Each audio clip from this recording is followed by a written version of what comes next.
All right, we're kicking this off. Hello. I've been getting a lot of questions lately about how to stream. So today I decided to make a video and kind of discuss everything I've learned over the last nine months, I want to say, of streaming. I gotta say right now, just to like set the tone for where I'm at 557 followers, viewers fluctuate anywhere between 15 and 40, somewhere in that range. Only been streaming full time for about 3 months. Prior to that, I was doing, 3 hours a day randomly before I started applying a lot of the shit I've learned. So today I'm going to talk about everything I've learned. Hundreds of hours of research and sort of compile it all into one video because, like I said, a lot of people have been asking me questions about it. So I just want to lay the baseline for where I'm at. First question I have for you, right there. Why should I watch your stream? Okay, that's a really important question that people overlook a lot. It's something that over time you will develop an answer for. It's not something you can answer day one. You can have an idea in mind of where you want to take it and run with that as best as you can. But there's no guarantee it's going to continue going in that way. And I've seen a lot of big streamers go from one end of a spectrum to the other just because of honing their skills over years. So that's a question you should keep in mind as you go about streaming. Why do people watch streams? Why do people watch streams? People generally watch streams for entertainment. They watch it for professional play, or they'll watch it for educational purposes. Those are the three main reasons I see people watch streams generally. But above all, it's the entertainment value. It is the entertainment value that makes it entertaining for people to watch. Because when people are watching a stream, they're watching during their downtime when they're not at work or school, or hopefully not at work or school. And they're watching to gain some sort of pleasure out of it. Okay. So if people are coming to your channel, they're coming there to be entertained, which means if you don't have a webcam and you don't have a mic, you're not going to be entertaining anybody, because nobody, I don't give a shit what people say. Nobody watches a stream solely for the gameplay value unless you're a professional gamer. Those are the few people I'll make an exception for. And even then, I'm not going to drop exact names here of people I've observed because I don't want to put anybody on the spot. You know, things can change as this video goes on. But yeah, I've seen pro gamers who have 15 viewers on a game like League of Legends, for example. And other pro viewers, I'm sure you all can name a few. They'll get, 10, 15, 20,000. And why? Why is that? It's because of the entertainment value that one individual person provides, whether it's the environment they create or the community they have. There is usually something about that person that is at least marginally more entertaining than the other professionals, which is why people tend to flock to those streams.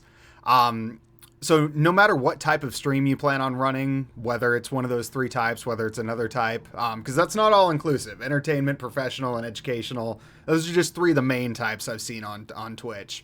Yeah, if you're not underlying an entertaining personality or somebody that somebody would want to watch, you're not going to get viewers. It's not going to happen. So it ties into another part. You have to be engaging. You have to engage with your audience because, again, I could watch any stream on Twitch. Why would I watch your stream? What do you have that's so uniquely different than the next guy? I see a lot of generic ass titles, especially for League of Legends, where it's Gold 5 ADC main. That's it. Like, that's your title. There are fucking 600 people on that list who are Gold 5 ADC mains. I don't give a shit that you're a Gold 5 ADC main. So keep that in mind when you're setting up your title. Clickbait is a thing. It's a real thing. And you'll want to create a title for your stream. You can keep it the same or you can change it daily. I like to change mine every day. But do something that is going to make people like question what the fuck.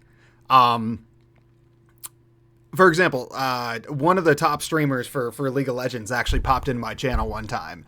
And that was actually what got him to click, because I asked him, I'm like, what made you come to my channel? Like, of all the League of Legends channels out there right now, why are you in here with me and my 3 viewers? And he said it was the title. And I'm like, that's what cued me into this point. If I can make somebody who has been on Twitch for 4 years, and yeah, he had no business being in my stream. He didn't hang out too long either, so it's not a huge deal. But yeah, if I can entice somebody who's so seasoned by the amount of streams on Twitch, I'm sure he's done the same thing, gone through the lists over and over of people. Yeah, if I can get him to click on my channel, then that's a good sign. So that made me realize that having a unique title is super, super important for your stream. But as far as other observations go for professional streamers, you know, the top guys that actually make money off this, some of the biggest things I see, one, they do have the chat engagement. That is just like absolutely one of the hugest things you have to have. You have to engage with people because they're there to see you. They're not there to see your video game. They're not there to see, unless like you're sneaky or something like that. They're not there to see any of that crap. They're there to meet a person. So be a person they want to meet.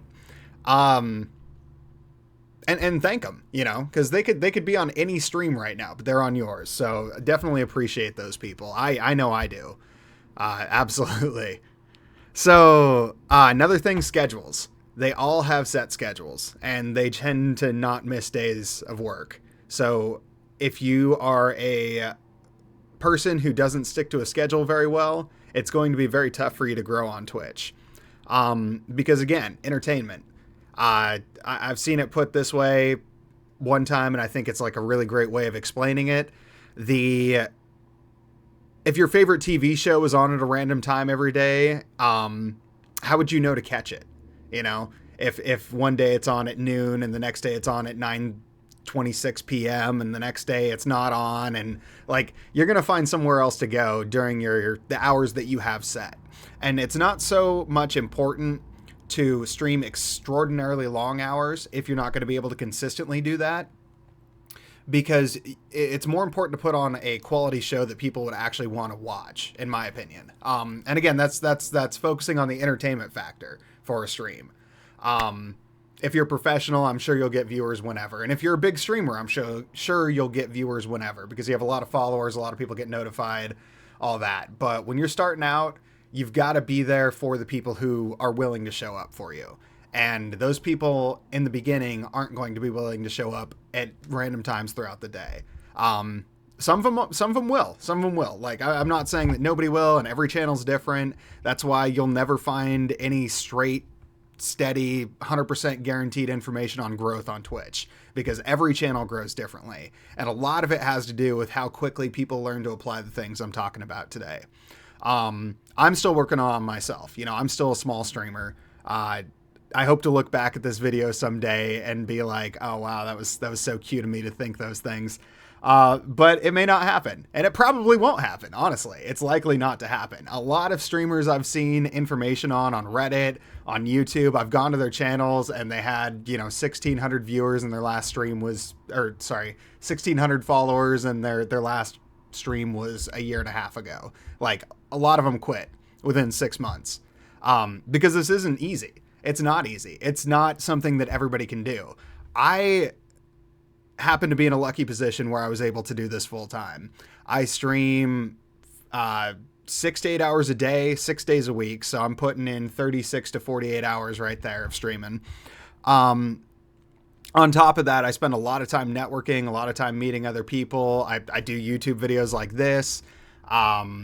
I help other people set up their streams. I do my best to connect to the community, because I understand that it's the community that's going to help me grow.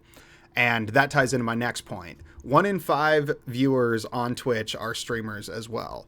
So for every 100 people that are in X, you know, target streamers chat, 20 of them are streamers themselves. Okay, so that's not always going to be accurate. Obviously, it's a statistic, and it's generally applicable, but it's not applicable to every situation. But if you start thinking in those terms, you're going to realize that a lot of your target market is already out there on Twitch streaming right now. And those people have connections. They have their own following, their own people, they're all that. Like, they can tie into you.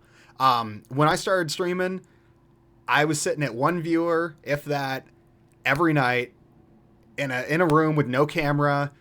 I don't even think I turned my mic on for the first week. Like it was so bad. It was so bad. And I wish I had a video of that now. And I recommend doing that too. If you're starting out, take a video of it now and take a look at that video in a year. I'm really regretting not being able to do that now.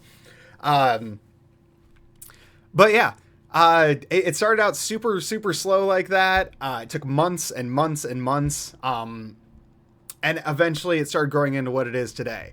And I'm super thankful for all of that. So another thing I want to talk about, confidence. People want to be engaged, man. They want you, or woman. Sorry, I don't mean to assume sexes. We all know I get in trouble for that. Yeah, they want to be engaged. They want people to connect with them. So connect with them. Okay, I know it sounds very cold and disingenuous when I say things like that, but looking at it from a business perspective, this is what sells. It just is what sells. I've spent hundreds and hundreds of hours watching and observing and piecing together what I can find from people. That is what sells for the most part.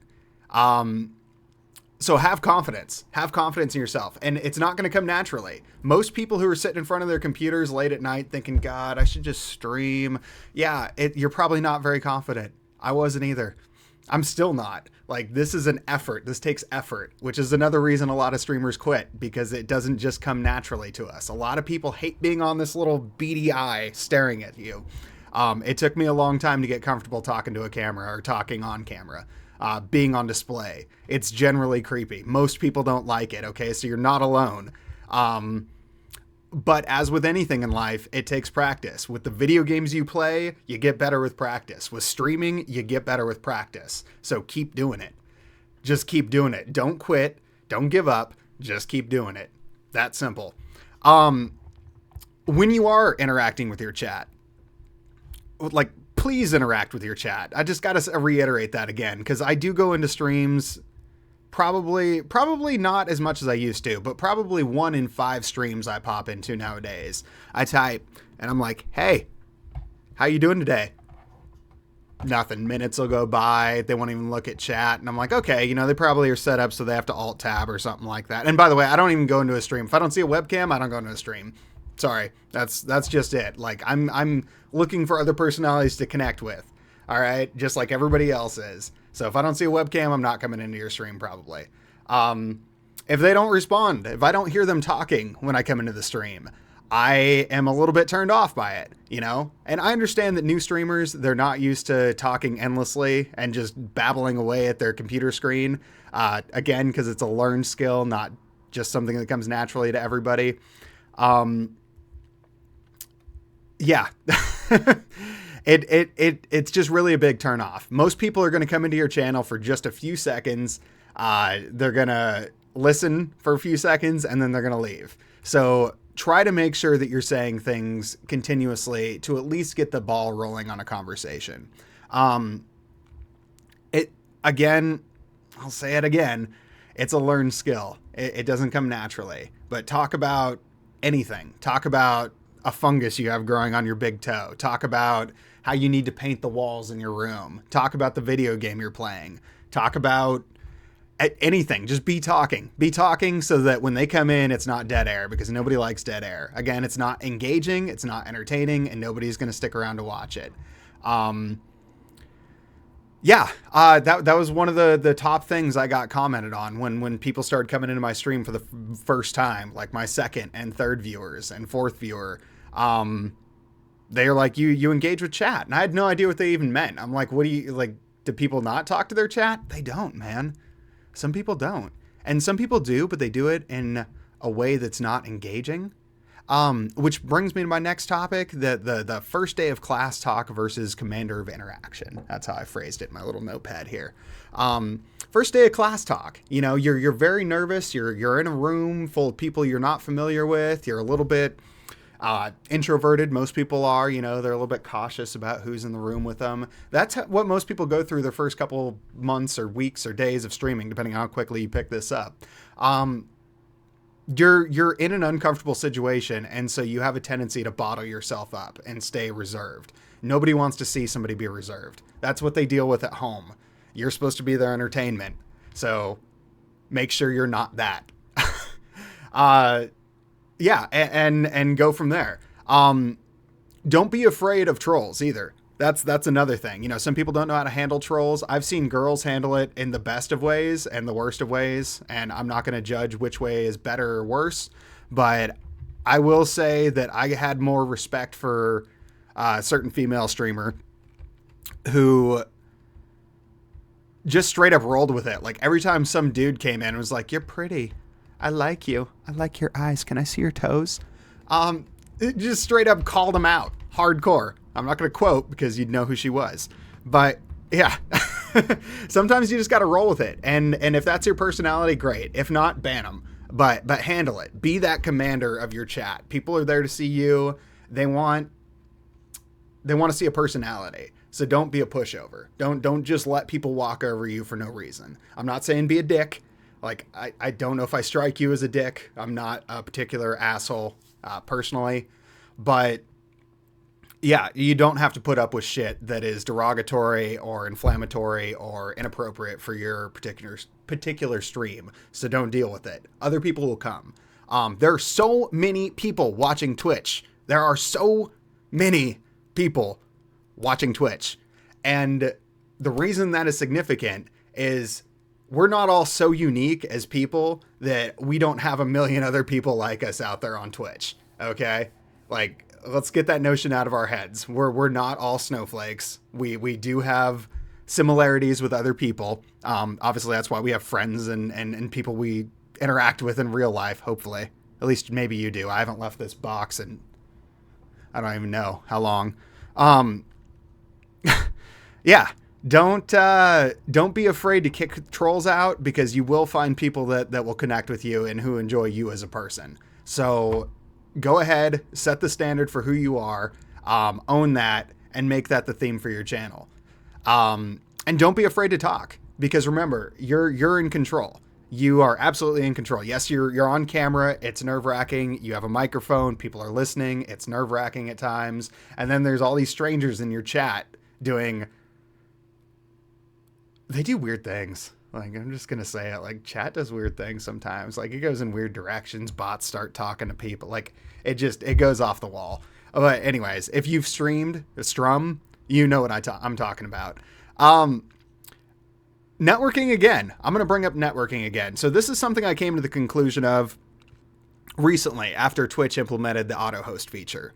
I had previously toyed around with using the auto host feature on a bot that I use. And I'd used it a couple times and I didn't really see the point in it. So I kind of shut it off. And, I was like super concerned at first. I'm like, God, like, why would I want to show my viewers to other people? Like, why they're mine. I worked freaking hard to get the 3 people in my room with me and I don't want to let them go. I want to hold them tight. But that was, again, that's lack of confidence. It's lack of confidence in yourself because, again, like I mentioned a moment ago, people are there to see you. They come for your personality. The other person's personality, 1, isn't going to be identical to yours most likely, and 2, they're not streaming during the same schedule. See how that ties in there? Schedule as you. So just because they're watching somebody else's stream doesn't mean they love you less. Okay? Remember that. Also, I've found through my own personal experience, supporting other streamers has built up a lot of goodwill. It's always so hard to talk about this stuff without sounding conceited. And I listen to it later and I feel like I sound like a dick. Like, God, who does this guy think he is? But I got to remember that's my own personal lack of self-confidence. Hopefully it doesn't sound so awful to you people.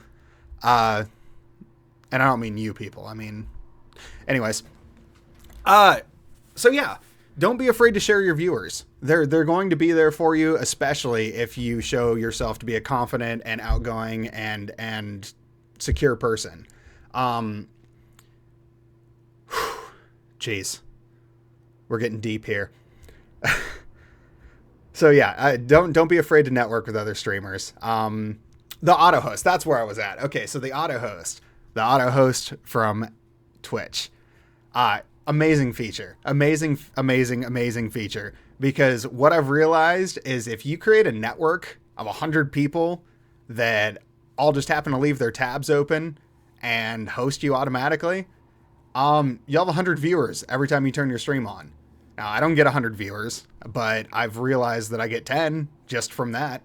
And I get people popping into my chat are like, oh, hey, I kicked on my buddy's stream and you were on, so I came over here to hang out. Like, cool. Awesome.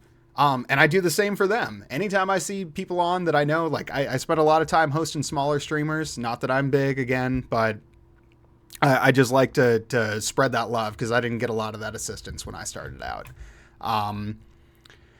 So yeah, definitely network with other streamers around your size because you can really build up your community that way because you are reaching into that 1 in 5 that we talked about earlier.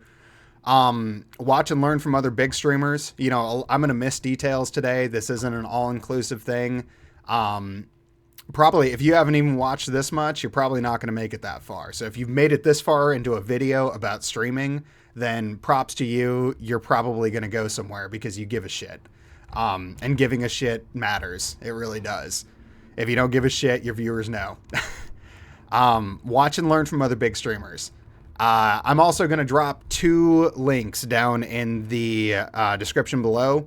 One is talking about the, oh God, now I can't remember. It was the 1,000 true fans theory, which is kind of a fun one. Something to take with a grain of salt because I've read some other stuff on it. It's not always accurate and, you know, nothing's always 100% accurate. And another one is a video from Tim the Tap Man. Because I did take a lot of my inspiration for this video from him. Not word for word or anything like that, because I didn't want to share my experiences. But he had a lot of great points in there, and I think his video and the 1,000 Truth fan theory that I looked up on both had a lot of impact in shaping how I formed my stream. So I'm really hoping in a couple of years I can look back, like I said, and say yay or nay on that. But we'll find out. We'll find out. So that's your homework. That's pretty much it. If you can focus on those things we talked about today in the stream, stay entertaining, stay engaging, you know, make sure you have at least a microphone and preferably a webcam. Make sure you're talking with confidence. Make sure you're talking consistently, no matter how many viewers you got in there. Know what type of stream you have, and then answer the question, why should I watch your stream? It's on you.